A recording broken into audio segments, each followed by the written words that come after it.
Welcome guys, this is Eagle Sci-Fi Modeler. Here we are going to be talking about my build of the Revell Star Wars Republic Star Destroyer, also known as the Venator class. I believe Venator is Latin for hunter. Could be wrong, but I think I read that somewhere. I just want to talk about the build and how I lighted it, and I'll be showing some pictures of how I lighted it. I kept it very simple, but first let's just talk about the model real quick. It's just recently re-released, and you can get it for around $40, give or take, from different places. It's a very easy model to put together. All the parts fit together pretty well. No major issues that I recall. Some gap filling here and there. But overall, it was a nice model. This is one of my favorite ships from Star Wars. Love the design. Of all the Star Wars ships, this one really stands out. Just love the colors. In Star Wars, especially with the Empire, everything's just kind of a white or light gray. Even though this is a Republic ship, it also came the first ship in the as the Empire was formed. They switched over and then painted them all white. So you can go two ways with this. You can do it the Republic way with the red and the decals, or you can go with the light gray or white style of the first Republic Star Destroyer. So the model itself, again, it was a good kit. Love the design, lots of detail, simple put together. If you don't want to light it, the lighting is what always makes things more complicated. I'm sure you can buy kits out there. I just did my own thing using some pre-wired LEDs like these. Basically, I used just two colors. I used bright white LEDs, a couple different sizes, 5mm and 3mm bright white LEDs. And for the engines, and I'll turn this on in just a minute, I used 5mm and 3mm blue LEDs. As you can see in the engines, there's a couple different sizes, and only ones I didn't light is there's some really small ones right here, and I didn't quite have the right size LED to light that, so I skipped over lighting those. But there are 8 other engines that are lit, so that itself is a little bit of a challenge to get lit, and but it turned out well. And just kind of stick with the process. We'll turn on the light here. I'm going to cut this light off here so we can see it better, and kind of see what I did with the lighting.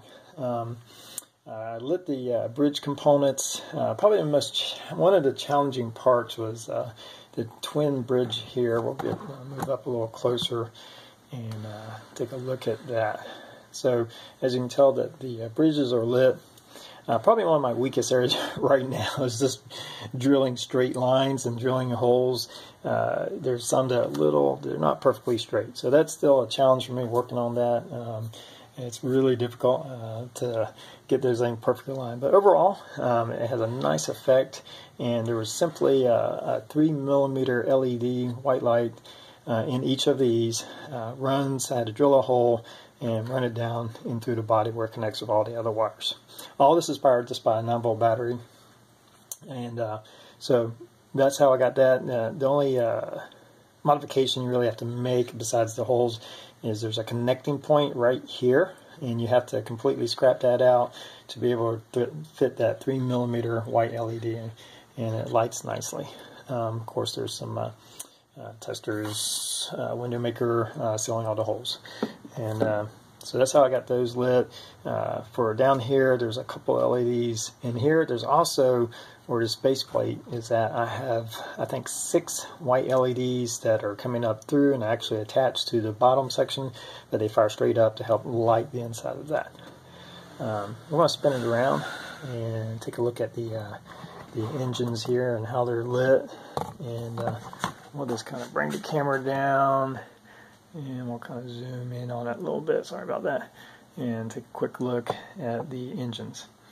Alright, and we'll bring that back in.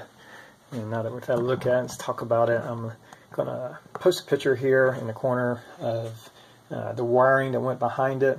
The challenge to the big engines is they had a solid centerpiece. All that had to be drilled out. The blue LEDs are attached to the back plate that all the engines, this whole section right here, and you'll see by the picture I post, is one section, and I had to connect the LED to that base plate. Well, to diffuse the light, I took some clear plastic, actually spray painted this with a light coat of blue, and connected it in the same spot where the original solid piece of plastic was at, and to help diffuse that light so it's just not firing out like a flashlight. It would be something where that light touches and diffuses and helps bring out a nice engine glow. So I'm spinning it back around here. There is quite a bit of holes where I have lighting. A little bit here, hard to see. I'll put some picture of, a little bit more of a close-up of some of the holes that were drilled in and lit here. There's no fiber optics. I didn't go that route. I'm still kind of working on that skill set. It's not something I'm very good at. And so that's how the lighting was achieved. The paint was kind of a little bit of my own scheme, loosely based off what I saw in the box. On the box cover of the model, I noticed a couple different gray patterns. I did my own outline. Kind of went my own way of doing the different gun turrets.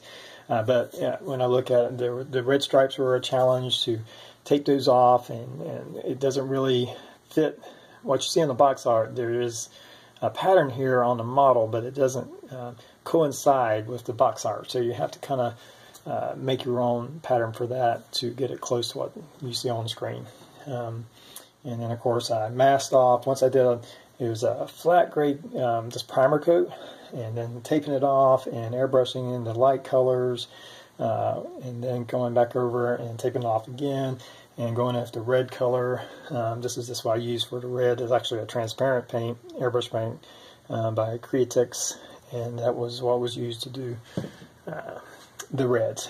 Some of the other colors were halos, like cold gray. I think there's gunmetal and rust mixture that I use for the back of the engines. I don't know if it's coming out on the screen, but there's a slight red tint to the metal, and I used that by mixing the Halo's gunmetal and just a little bit of, let's get this on screen for you, a little bit of red mixed in with it. I wanted to have just a little bit of a red.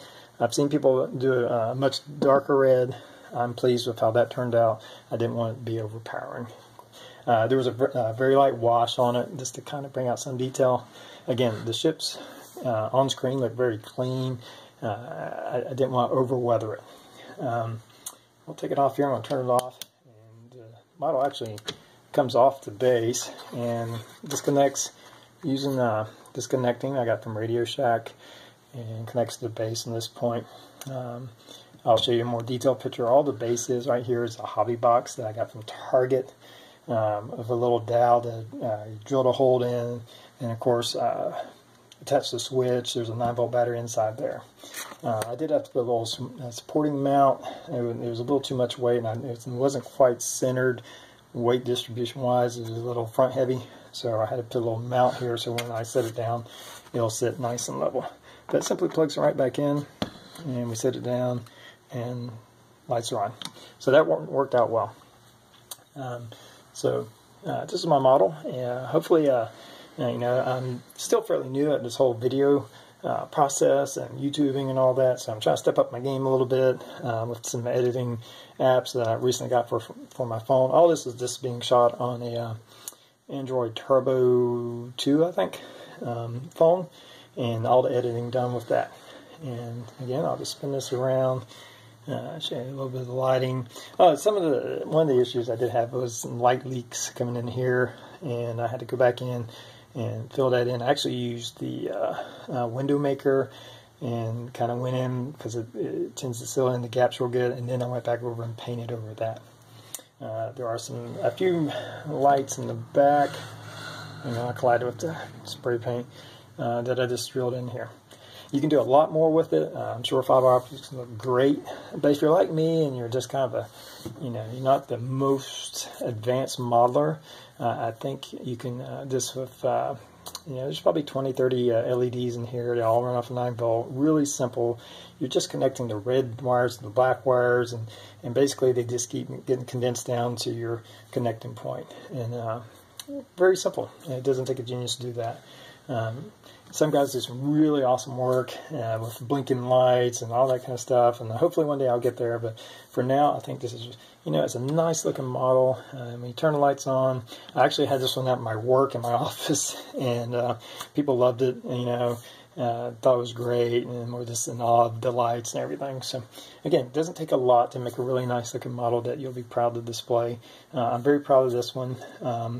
Yes, there's people who can do a lot better, but it came out nice. It came out nice, and I hope you enjoy it. Have any questions or anything, just let me know, and thanks for tuning in.